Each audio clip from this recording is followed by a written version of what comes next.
여러분과 더불어서 함께 살펴보실 하나님의 말씀은 예배와 죄사함이라는 주제를 가지고 이 예배가 얼마나 우리 신앙에 있어서 중요한 것인가, 영원한 천국 가는 일에 있어서 만일 예배라는 것이 없다면 과연 우리는 어찌 될까? 이 문제에 대해서 함께 살펴보시면서 우리가 평시에 늘 자유롭게 드렸던 예배, 그러나 이제는 행정법으로서도 긴박한 상황에서는 예배를 규제받는 이런 어떤 시대적 상황까지 오고 보니까 우리가 늘 평화롭게 보았던 그 예배와 어떤 위급시에 당하는 이 예배의 그 차이도 피부로서 느낄 수 있는 이런 입장이 지금 되고 있는 가운데 있습니다. 그래서 오늘 죄사함이라는 것은 하나님께서 예배를 통해서 또 이루어 가신다는 것도 오늘 경의 가르침 안에서 한번 확인해보는 그러한 시간을 갖도록 합시다. 성경에 기록되어 있는 그 내용을 그대로 본다면 아담과 하와의 그 범죄 사건 이후에 하나님과 또 인간 사이에 있어서는 이 예배라는 어떤 그 형식이 구성되기 시작했습니다. 그렇다면 예배가 가지고 있는 가장 기본적인 어떤 성격이라고 한다면 회개와 죄사함입니다. 회개하지 못한 사람 예배할 수 없고, 예배하지 아니하는 사람 하나님께 죄사함 받을 수 있는 길이 없습니다. 그래서 성경에는 가인의 제사와 아벨의 제사라는 것이 등장하지 않습니까? 이 제사라는 낱말은 예배라는 낱말과 같은 뜻입니다. 그러니까 아벨의 예배와 가인의 예배, 그들은 왜 예배를 드렸을까? 생명나무의 그 길은 반드시 죄사함이 있어야만 나아갈 수가 있기 때문에 하나님께서는 아벨과 가인에게 죄사함 받을 수 있는 이와 같은 그 방법을 예배를 통해서 또 알려주셨고, 그 아벨과 가인 이후에도 많은 사람들이 하나님께 예배를 올릴 때마다 짐승의 피를 흘려서 제사를 하나님께 올리게 되었던 것입니다.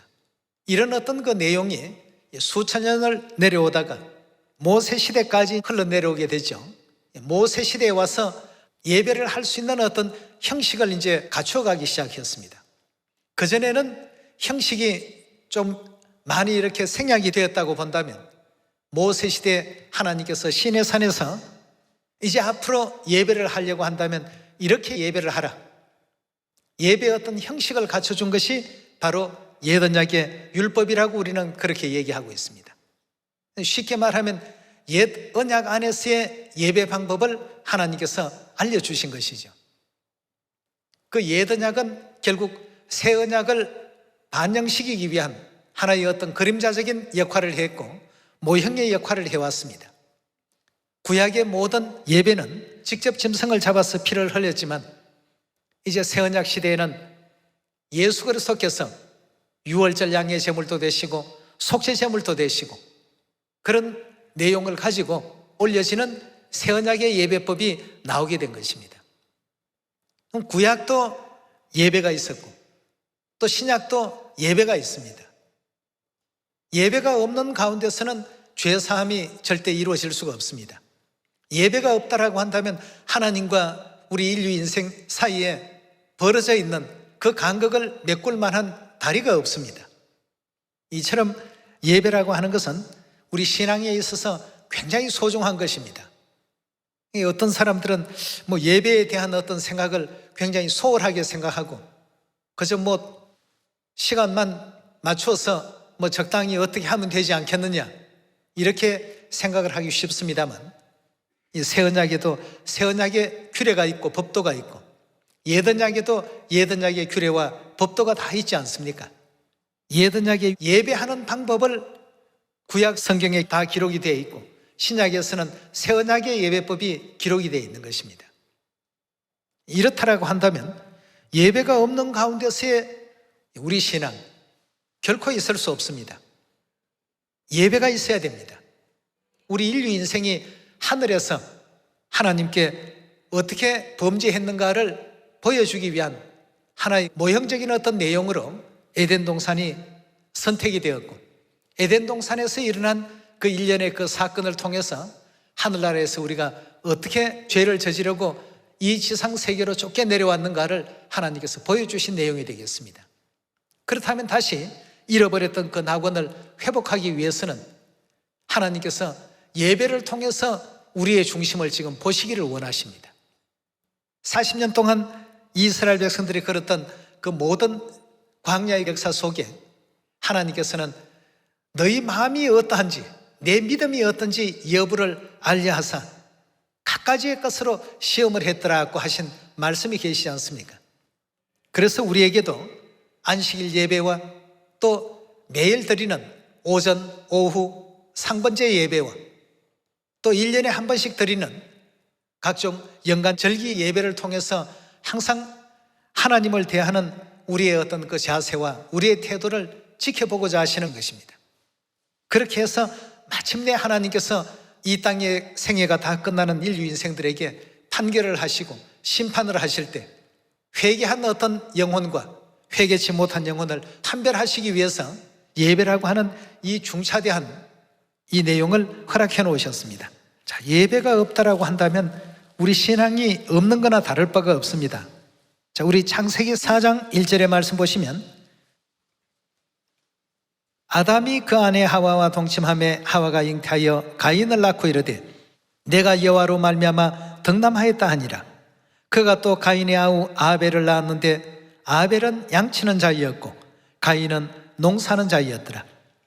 세월이 지난 후 가인은 땅의 소산으로 제물을 삼아 여호와께 드렸고 아벨은 자기도 양의 첫 새끼와 그 기름으로 드렸더니 여호와께서 아벨과 그 제물을 연납하셨으나 가인과 그 제물은 연납지 아니하신지라.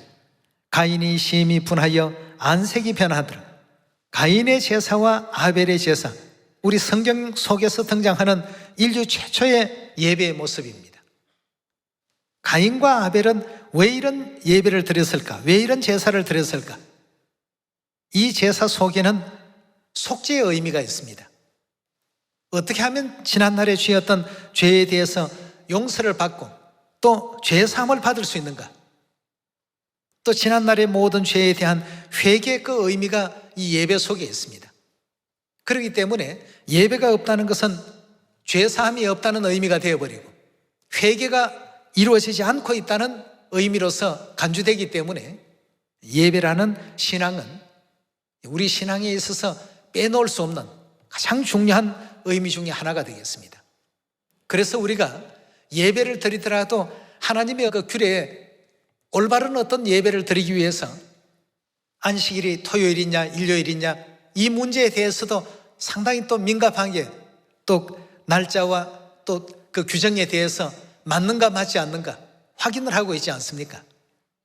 또 유월절 그 규정에 맞는가 맞지 않는가 아벨과 가인의 두 제사에 비유해 본다면 잘못된 것은 가인 쪽의 예배가 되고 올바른 쪽은 아벨 쪽의 어떤 예배로서 그렇게 비유하지 않습니까? 예, 그래서 창세기 4장에 보면 가인과 아벨의 제사는 결국 아담과 하와가 원래 그 있었던 에덴 동산을 어떻게 하면 회복할 수 있는가를 하나님께서 알려주신 내용이라고 볼 수가 있겠습니다.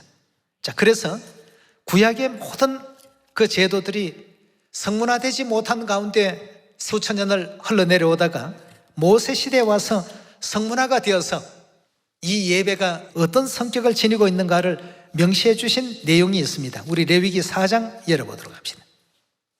4장 1절의 말씀 보시면 여호와께서 모세에게 일러 가라사대 이스라엘 자손에게 과하여 이르라. 누구든지 여호와의 금령 중 하나라도 그릇 범하였으되 만일 기름 부음을 받은 제사장이 범죄하여 백성으로 죄를 입게 하였으면 그 범한 죄를 인하여 흠없는 수송아지로 어떤 제물을 삼아 하나님께 드리라고 했습니까? 여기에 지금 보니까 속죄의 제물을 삼아서 여호와께 드리라고 했습니다. 우리의 지었던 모든 그 죄를 속함받기 위해서 우리가 행하는 그 행위가 바로 예배입니다. 구약에서는 제사라는 단어로 표현했고 신약에서는 예배라는 단어로 표현을 했습니다만 다 동일한 말씀이 되겠습니다. 이 예배가 없다라고 한다면 하나님께 우리가 죄 사함 받기 위해서 나아갈 수 있는 창구가 없어집니다. 이래서 하나님께서는 그 아벨의 제사가 쭉 이어져 내려오게 하시고 모세 때 와서 그 제사의 어떤 근본적인 성격을 하나씩 규정으로 이제 정리해 놓기 시작하신 것입니다. 이것이 이제 예언약의 율법이 되는 것이죠. 구약의 모든 제사는 속죄의 어떤 의미가 그 속에 표현이 되어 있고 죄를 지었던 죄인에게 있어서는 회개의 어떤 그 의미가 그 속에 내포되어 있습니다. 죄인은 회개하는 어떤 표현을 하나님께 드리고 하나님께서는 그 내용을 통해서 죄인의 회개를 바라보시고 그 죄를 용서해 주시고 속해 주시는 이 의식이 바로 제사요 예배가 되겠습니다. 13절의 말씀 넘어가 보겠습니다. 만일 이스라엘 온 회중이 여호와의 검령 중 하나라도 그릇 범하여 허물이 있으나 스스로 깨닫지 못하다가 그 범한 죄를 깨달으면 회중은 수송아지를 속죄제로 드릴지니 그것을 회막 앞으로 끌어다가 회중의 장로들이 여호와 앞에서 그 수송아지 머리에 안수하고 그것을 여호와 앞에 잡을 것이요 기름 부음 받은 제사장은 그 수송아지의 피를 가지고 회막에 들어가서 그 제사장이 손가락으로 그 피를 찍어 여호와 장 앞에 7번 뿌릴 것이며 이렇게 해서 어떤 제물을 하나님께 가져가서 그걸 제사에 사용하고 송아지를 사용하고 어떤 때는 또 양을 사용하고 어떤 때는 염소를 사용하고 어떤 때는 비둘기를 사용하고 이런 제도가 전부 있게 된 것 가장 그 중심에는 죄라는 것이 연루되어 있습니다. 그렇다면 예배는 죄 지은 죄인들이 하나님 앞에 우리가 지난날 살아왔던 삶의 그 행위를 보니까 전부 죄로 얼룩져 있습니다. 용서해 주십시오 하고 죄를 깨닫는 그 순간에 이렇게 이제 하나님께 나와서 올렸던 이 제사가 새언약 시대는 예배로 이렇게 변모되게 된 것입니다. 그 제사의 의미 속에는 속죄의 어떤 의미가 포함이 되어 있고 죄인들의 회개의 의미가 담겨 있습니다. 만약에 지금 예배라는 이와 같은 하나님의 그 약속과 언약이 없다라고 한다면 우리 인류 인생은 하늘에서 범죄하고 이 세상으로 쫓겨 내려온 이 죄, 그 어떤 것으로도 해결될 수가 없습니다. 많은 사람들은 예수 그리스도의 십자가의 보혈의 피를 믿기만 하면 그거 다 된다고 하던데 라고 이런 얘기를 합니다. 예배 없이 하나님께 올리는 제사가 없이 그냥 모든 것이 그냥 되는 줄 생각합니다. 성경에서는 그래서 행하지 않는 그 믿음은 어떤 믿음이라고요? 전부 죽은 것이라. 마음 가운데 있는 자신의 어떤 그 죄를 깨닫고 뉘우치고 회개했다는 것을 행위로서 표현을 하라고 했습니다. 그리고 예수님께서도 새 언약을 정해 주실 때 너희가 이를 행하여라고 되어 있지 않습니까? 그냥 생각만 하여라고 이렇게 안 되어 있습니다. 전부 행해야 되는 이 모든 것이 구약과 신약 66권 전체를 연결해가지고 보면 전부 제사입니다. 전부 예배입니다. 예수 그리스도께서도 멜기세덱의 반차를 쫓는 뭐라고 했습니까? 대제사장이라. 그럼 대제사장이 하는 일이 뭡니까? 제사가 없는데 제사장이 필요합니까? 없죠. 새 언약 이 제사가 있기 때문에 멜기세덱의 제사장도 필요하게 된 것입니다. 예배가 없다면 멜기세덱의 예배 방식인 새 언약의 규례도 진리의 제도도 다 의미가 없는 것입니다. 그래서 예배 안에는 속죄와 또 죄사함과 또 회개와 이런 모든 것이 포함이 되어 있기 때문에 매 예배가 매 순간순간 신중하고 또 중요할 수밖에 없는 것입니다. 그럼 예배라고 하는 것이 도대체 뭔가? 그냥 뭐 기도하고 찬송하고 그럼 그게 예배 아닌가? 그 기도와 그 찬송이 어떤 의미를 가지고 하는 것인지를 알고 우리가 해야 되겠습니다. 그 속에 진정한 마음을 다하고 뜻을 다하고 목숨을 다하고 힘을 다하고 성품을 다한 회개가 있어야 되겠습니다. 그리고 속죄의 어떤 뜻을 하나님께 그 회개를 통해서 전달하는 것이 바로 오늘 이 예배가 되겠습니다. 그래서 구약에는 항상 그때마다 저는 이 짐승처럼 죽을 수밖에 없는 인생이었습니다 하고 이제 그 짐승을 어떻게 합니까? 죽입니다. 거기에서 피를 흘리죠. 그 짐승의 죽음은 나의 죽음을 대신한 것입니다. 내가 저렇게 죽어야 되는데 나 대신에 대속물로서 나를 대신하는 어떤 대용품으로서 그 짐승이 희생을 당하고 죽게 되는 그 내용을 가지고 하나님께 올렸던 것이 바로 제사였습니다. 안식일에는 안식일의 제사가 있었고 매일 오전과 오후에 상번제의 제사가 있었고 또 절기 때마다 절기의 제사가 있었고 만약에 이런 것이 없다라고 한다면 우리에게 있어서는 영원한 천국도 영생도 인류가 구원받을 수 있는 그 어떤 그 길도 만들어질 수가 없는 것입니다. 그래서 이 예배라고 하는 것은 너무나도 참 우리에게는 중요한 것입니다. 그런 어떤 그 과정을 통해서 우리는 매번 우리 죄를 다시 한번 생각하고 회개하면서 오늘 이 안식일 이 자리에 모두가 참여하는 겁니다. 그냥 와서 찬송 부르고 예배 기도하고 목사님 설교를 듣고 그러고 끝나는 것이 예배가 아닙니다. 여러분들이 여러분들의 심령을 찢는 통회하는 마음을 가지고 나와야 될 자리가 이 자리입니다. 그리고 죽을 수밖에 없는 이 죄인의 어떤 그 죄를 한 마리의 그 양이, 한 마리의 그 염소가, 한 마리의 또 송아지가 나를 대신해서 이 짐승이 죽는 것처럼 내가 죽어야 마땅할 존재라는 것을 각인을 하고 인식을 해야 되겠습니다. 하나님께 올렸던 이 제물들이 나를 대신해서 희생을 당하고 있었습니다.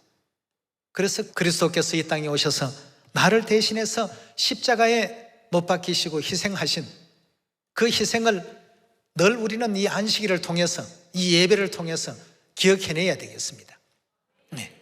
그리고 그 은혜의 보좌에 담대히 또 나아갈 수 있도록 날마다 우리 자신을 성찰하고 우리 자신을 되돌아봐야 되겠습니다. 그래서 예배에 우리가 또 함께 또 참여하는 것 아니겠습니까? 그래서 구약의 모든 어떤 제사의 그 성격은 전부 속죄의 의미가 있고 또 죄인들의 회개의 의미가 담겨진 제사가 구약의 제사였다는 사실을 우리 레위기 16장에서도 한 번 더 확인해 봅시다. 16장 6절의 말씀 보시면 아론은 자기를 위한 속죄제 수송아지를 드리되 자기와 권속을 위하여 속죄하고 또 그 두 염소를 취하여 회막문 여호와 앞에 두고 두 염소를 위하여 제비를 뽑되 한 제비는 여호와를 위하고 한 제비는 아사셀을 위하여 할지며 아론은 여호와를 위하여 제비 뽑은 염소를 속죄제로 드리고 아사셀을 위하여 제비 뽑은 염소는 산대로 여호와 앞에 두었다가 그것으로 속죄하고 아사셀을 위하여 광야로 보낼지니라 하였습니다. 전부 보니까 죄를 속함받는다, 용서받는다, 죄사함 받는다는 이 의미가 이 예배 속에 가장 깊은 중심적인 어떤 단어라고 볼 수가 있겠습니다. 우리가 예배를 드리면서도 뭐 그냥 몸만 앉아서 영혼이 없는 어떤 예배가 하나님께 올려지게 된다면 이건 굉장히 경계해야 될 내용이라고 볼 수 있겠습니다. 구약에는 이런 짐승이 우리 죄를 대신했지만 이제 새언약 시대에는 우리 죄를 누가 대신하고 계십니까? 대속물로서 비유된 우리 하늘아버지께서 또 하늘어머니께서 우리의 모든 죄짐을 이와 같이 맡아주시고 또 죄짐을 져주고 계시구나 말이에요.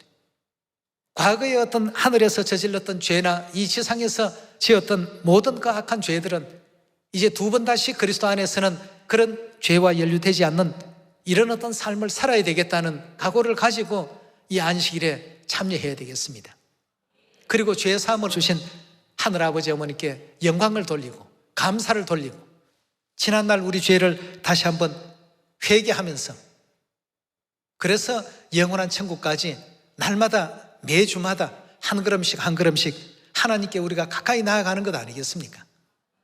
레위기 16장에서도 속죄의 어떤 의미를 가지고 아사셀 수염소와 또 속죄제 염소에 대한 이 장면을 지금 설명하고 계십니다. 20절로 넘어가 봅니다.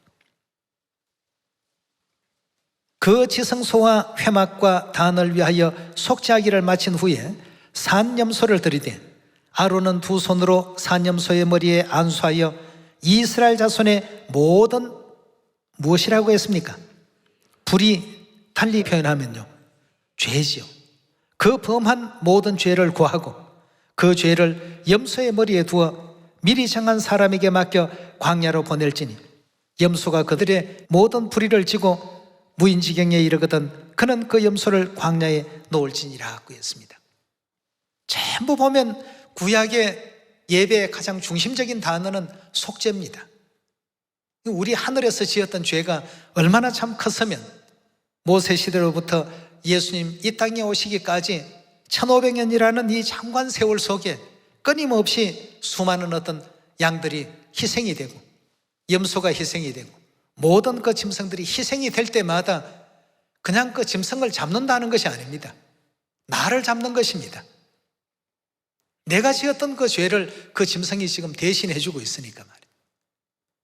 이게 이제 구약과 신약의 예배의 어떤 그 본질이라고 볼 수가 있겠습니다. 그럼 죄인은 회개하는 마음으로 두 번 다시 나는 이런 죄를 짓지 않겠습니다 하는 이런 마음을 가지고 그 짐승의 죽음을 지켜봐야 됩니다.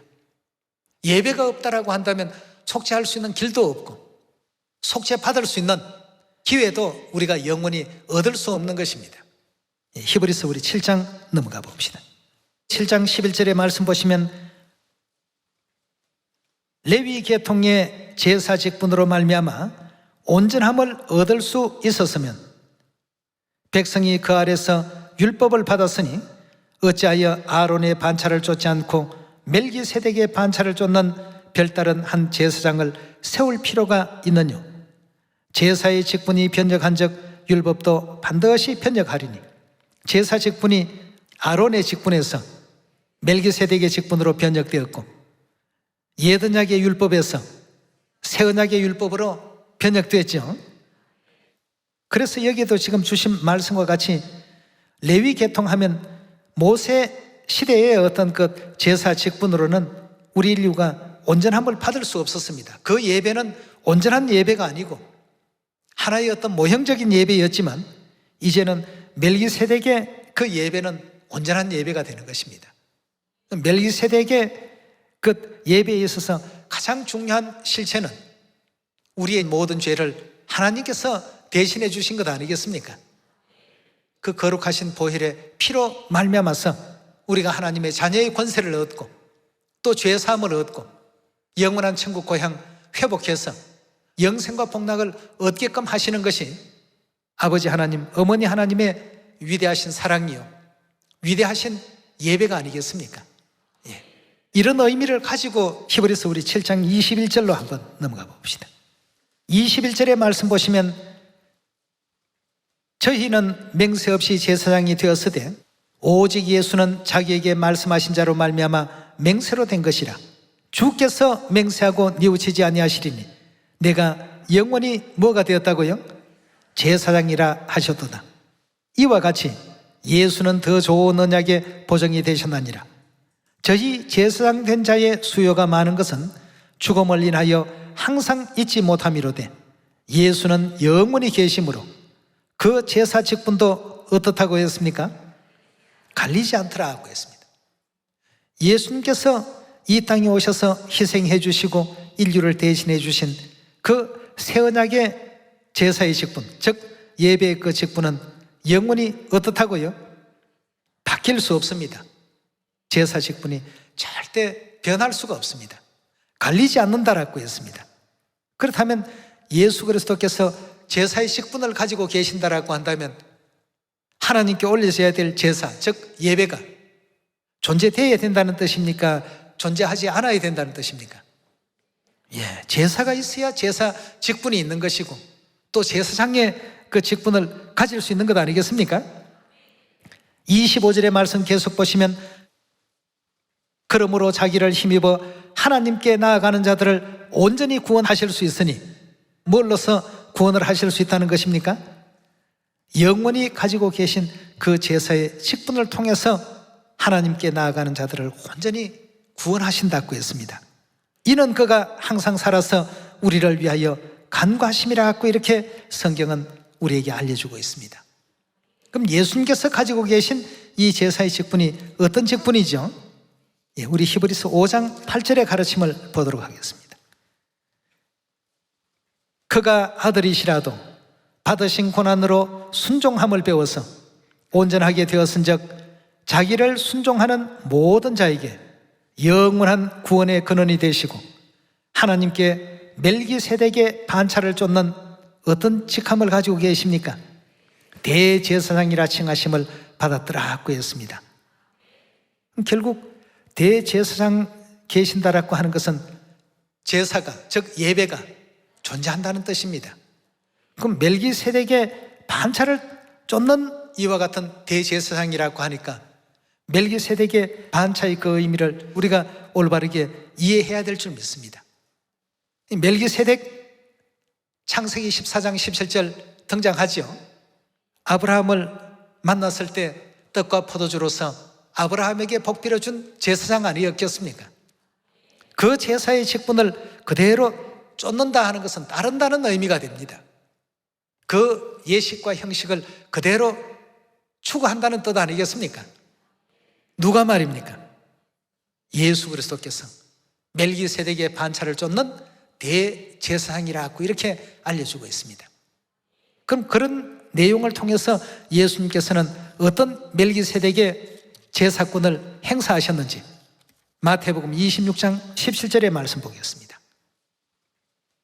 무교절의 첫날에 제자들이 예수께 나와 가로되 유월절 잡수실 것을 우리가 어디서 예배하기를 원하시나이까? 라고 했습니다. 자, 멜기세덱의 가장 심볼이라고 한다면 떡과 포도주인데 멜기세덱의 반차를 쫓는 예수 그리스도께서 어떻게 대제사장의 그 직분을 행사하시는지 26절에 넘어가 봅니다. 저희가 먹을 때에 예수께서 뭘 가지셨다고요? 떡을 가지사 축복하시고 떼어 제자들을 주시며 가르사대 받아 먹으라 이것이 내 몸이라 하시고 또 잔을 가지사 사례하시고 저희에게 주시며 가르사대 너희가 다 이것을 마시라 이것은 유월절의 그 포도주는 뭘 얻게 한다고요? 죄의 사함을 얻게 하려고 많은 사람을 위하여 흘리는 바 나의 피 곧 언약의 피니라 하고 했습니다. 그 아브라함 당시에 등장했던 멜기세덱이 떡과 포도주를 가지고 아브라함에게 복을 빌어주었던 것처럼 또 새언약 시대에 멜기세덱의 대제사장 직분을 가지신 그리스도께서 동일하게 어떻게 하고 계십니까? 떡과 포도주로 뭘 세우고 계시죠? 새언약을 지금 세우고 계십니다. 그럼 이 새언약은 요한복음 6장 54절의 말씀을 보니까 인자의 살과 인자의 피를 먹고 마시면 영생을 가졌고 마지막 날에 내가 그를 다시 살릴 것이다. 인자의 살과 인자의 피가 있기 때문에 하나님 자녀로서 하나님께서 또 인정을 하시고 인쳐 놓으신 것 아니겠습니까? 네. 여러분 이 언약이 뭘로 이루어지고 있습니까? 예배를 통해서 지금 전부 이루어지고 있습니다. 새 언약 선포되는 유월절도 예배요. 또 마가복음 2장에 인자는 안식일의 주인이라고 하는 안식일 역시 예배요. 매일 드리는 상번제도 예배요. 하늘에 죄지었던 우리 죄인들이 그 회개하고 죄사함 얻고 영원한 천국 고향을 회복하는 어떤 그 모든 단계에 있어서 예배를 빠뜨린 그 죄사함과 회개는 있을 수가 없는 것입니다. 여러분도 저도 다 천국 가기를 원하는 사람들입니다. 우리가 하나님께서 받아주실 참 예배를 지금 드리고 있다는 이 자체만 해도 이 세상의 모든 77억 인류 인생들 가운데 가장 축복받은 인생들 아니겠습니까? 멜기세덱의 그 반차는 결단코 갈리지 않는 제사라고 하니까 절대 변개가 없고 변함이 없는 하나님의 그 예배라고 하니까 이 새 언약 안에 끝까지 머물러서 아버지 어머니께 영광 돌리시고 천국 고향 꼭 돌아갈 수 있는 여러분 되시길 부탁드리면서 말씀 마치도록 하겠습니다. 감사합니다.